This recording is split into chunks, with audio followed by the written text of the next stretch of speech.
కేసీఆర్కు షాక్. కాంగ్రెస్లో చేరుతున్న మదన్ రెడ్డి హస్తంగూటికి మాజీ ఎమ్మెల్యే మదన్ రెడ్డి సంగారెడ్డి సభకు ముందు రోజే కారు దిగిన నాయకుడు కాంగ్రెస్లో చేరిండు.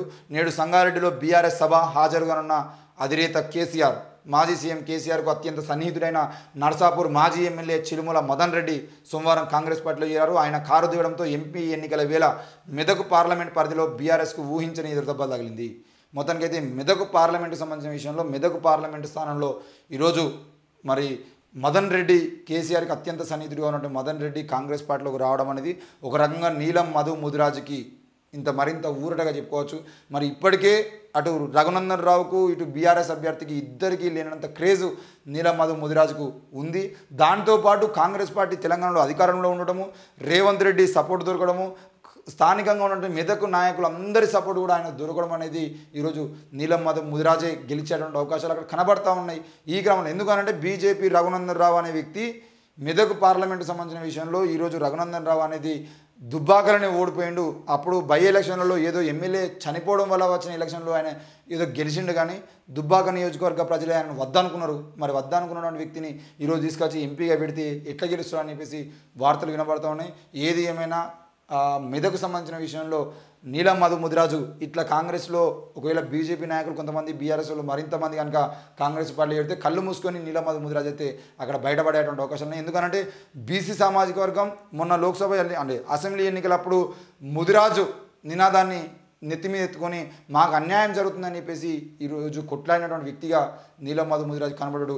మరి ఏ పార్టీ టికెట్ ఇవ్వకుండా మోసం చేస్తే బీఎస్పీ పార్టీలో ఏరి బీఎస్పీ నుండి దాదాపు 40,000 నుండి 60,000 ఓట్లు సంపాదించుకున్న వ్యక్తి నీలం మధు ముదిరాజు.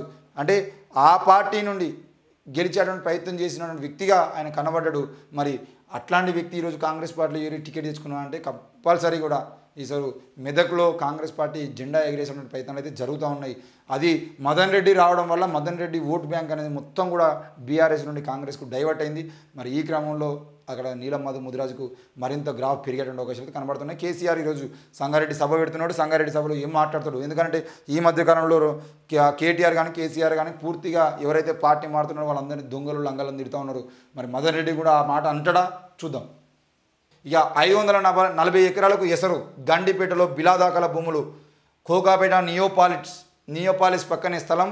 ఎన్నో ఏళ్లుగా కోర్టుల్లో కేసులు. కొందరికి పాస్బుక్స్ కూడా జారీ చేశారని చెప్పేసి కలెక్టర్ పాస్బుక్లు కూడా జారీ చేసిరని చెప్పేసి కూడా వార్తలు వినబడుతున్నాయి.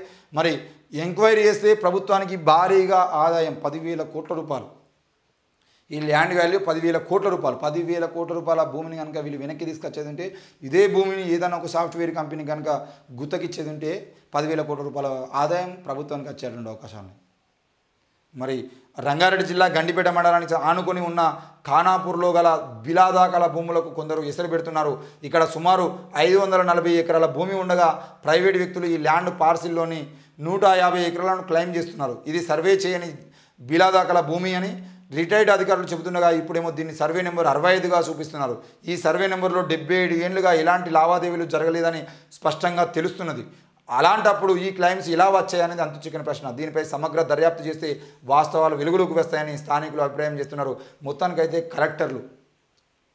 కలెక్టర్లు వెంకటరామరెడ్డి లాంటి కలెక్టర్లు ఉన్నారు కదా, బీఆర్ఎస్ పార్టీలో చేరేటువంటి కలెక్టర్, ఆ కలెక్టర్ లాంటి వాళ్ళు మిగతా వాళ్ళందరూ కూడా కలెక్టర్లు, రాజకీయ నాయకులు, స్థానిక బీఆర్ఎస్ పార్టీ నాయకులు ఎవరైతే వీళ్ళందరూ కలిసి తెలంగాణలో భూములు 10,000 కోట్ల రూపాయల విలువ చేసే భూమిని ఈరోజు కబ్జా చేసేటువంటి ప్రయత్నం చేశారు. ఆల్రెడీ 77 ఏళ్ళుగా ఎలాంటి ముచ్చట్లు లేనటువంటి 150 ఎకరాల భూమిని ఈరోజు కబ్జా చేసేటువంటి ప్రయత్నం. 540 ఎకరాలు ఉంటే అందులో 150 ఎకరాల భూమిని కబ్జా చేసేటువంటి ప్రయత్నం చేస్తున్నారు. వాటికి పాస్బుక్లు కూడా వచ్చినాయి. అవసరమైతే వాళ్ళకి రైతు బంధు కూడా పడుతుంది. రేపు రైతు బంధు పడ్డదో ఎంక్వైరీ చేయాల్సిన అవసరం ఉంది. ఇట్లాంటి పరిస్థితి తెలంగాణలో భూముల పేరుతో చేశారు. ఇక మా వరంగల్ బీజేపీ ఎంపీ అభ్యర్థిగా ఉన్నటువంటి ఆర్ రమేష్ లాంటి వాళ్ళైతే వాళ్ళ నియోజకవర్గంలో ఏ ఊర్లో కూడా ఆయనకు భూమి లేనటువంటి ఊరు లేదు. వర్ధన్నపేట నియోజకవర్గంలో ప్రతి ఊర్లో ఆయనకు భూమి ఉంటుంది. అంటే ఆ రకంగా కబ్జాలు చేసిన పరిస్థితి బీఆర్ఎస్ పాలనలో ఉంది. మొత్తానికైతే 10,000 కోట్ల రూపాయలకు సంబంధించినటువంటి ఈ భూమికి సంబంధించిన విషయంలో మరి బీఆర్ఎస్ పార్టీ చేసినటువంటి అక్రమ ల్యాండ్కు సంబంధించిన కబ్జా విషయంలో కాంగ్రెస్ పార్టీ ఏం చేసేది? ప్రతి అంశాన్ని బయటికి తీస్తున్నారు, తెర మీదకి తెచ్చిన తర్వాత ఎవరు ఈ పని చేసిన అనే విషయాన్ని మాత్రం ప్రభుత్వం చెప్పకుండా పూర్తిగా పక్క జరిగేటువంటి ప్రయత్నం చేస్తుంది.